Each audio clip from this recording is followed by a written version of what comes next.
All right, today we're going way, way back. Not just to the beginning of Earth, but to what happened before all of that.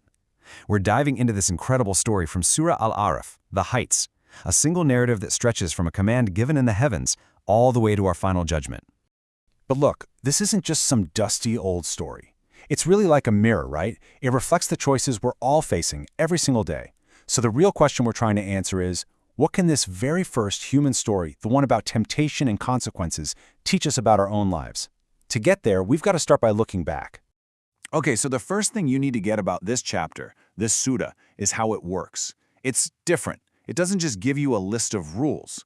No, instead, it takes you on this journey through history, using the past to help us make sense of what's happening right now. You know, at its core, this surah is all about looking back. It presents history as something more than just a bunch of boring events. It's more like a series of, well, case studies for all of humanity. The idea is actually pretty simple, but it's deep. If you want to know where you're going, you first have to really understand where you came from.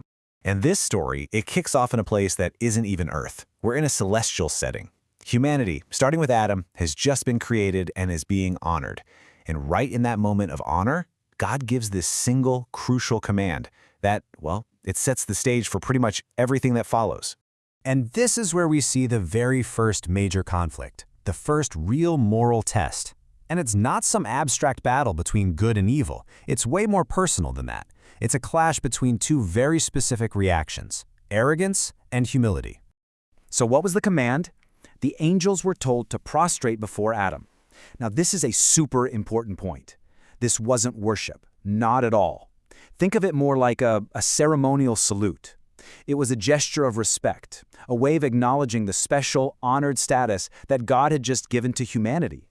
But one being, Iblees, refused. He just wouldn't do it. And his reason for refusing is really the heart of this whole narrative. See, he didn't say, "I don't believe in God." No, he argued with God. His problem wasn't a lack of belief. It was pure pride. He literally said, "I'm better than him." So this whole rebellion, it's born from straight-up arrogance.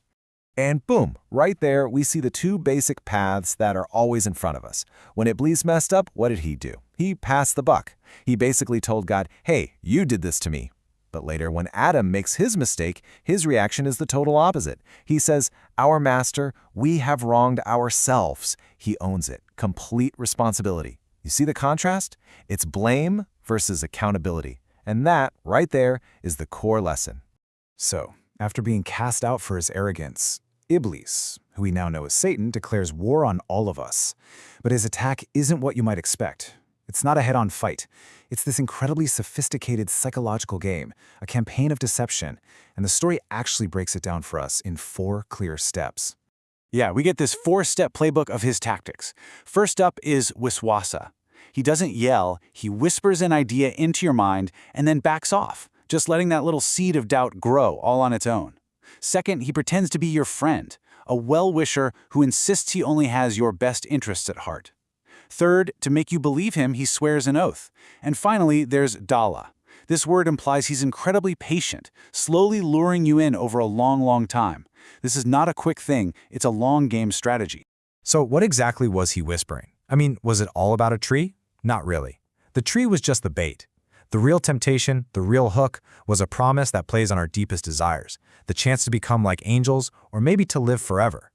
He basically framed breaking the rule not as a sin, but as a shortcut to getting something you really, really want. And the deception works. Adam and his wife eat from the tree. And with that one action, everything changes. The consequences are instant, they're huge, and they set the scene for the next big chapter in the human story, our test, right here on Earth. The second they taste that fruit, their innocence is just gone. Their coverings vanish, and for the very first time they feel shame. What's their first instinct? To grab leaves and cover themselves. The story points this out to show that modesty is something built into us, not just something society teaches. And this whole incident leads to them being sent down to Earth, which is now framed as this temporary place, this arena for our big test. But here's the thing. Humanity isn't just thrown into this test unprepared. God gives us tools to navigate it. First, there's actual physical clothing, which is described as being for both covering our flaws and for beauty. But then, there's something even more important, the clothing of taqwa, which is like the spiritual armor of being conscious of God. And finally, he promises he's going to send guidance through special people, messengers, to help us out. And this is where the story makes a really interesting distinction between two kinds of guides. You've got a messenger, a rasul, who shows up with a very specific final warning for a particular community. If they reject him, that's it. That community faces destruction. Then you have a prophet, a nabi, who has a more general role, kind of like a reformer, and he doesn't bring that same kind of absolute ultimatum. What this tells us is that divine guidance was always tailored. The stakes, the style of the message, it all depended on what a community needed at that time. Then, the surah does something amazing. It just fast-forwards from the very beginning of human history all the way to the absolute end. And it paints this super vivid, almost cinematic picture of Judgment Day, telling the story through a series of conversations between the people in heaven, the people in hell, and this other group in a place in between. And it starts with a taunt, believe it or not. The people of paradise call out across the void to the people of hell. They say, hey, we found what our master promised us was true. How about you? Did you find what your master promised you was true too? Wow. It's this moment of ultimate victory for one group and just devastating realization for the other.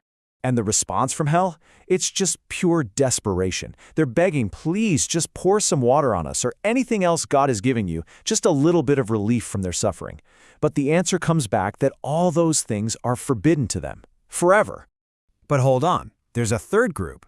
On this barrier, this wall between heaven and hell, the heights, are people whose good and bad deeds are perfectly balanced. They're stuck in this limbo. They can see both eternal outcomes and they're just waiting, anxiously, for their own final verdict.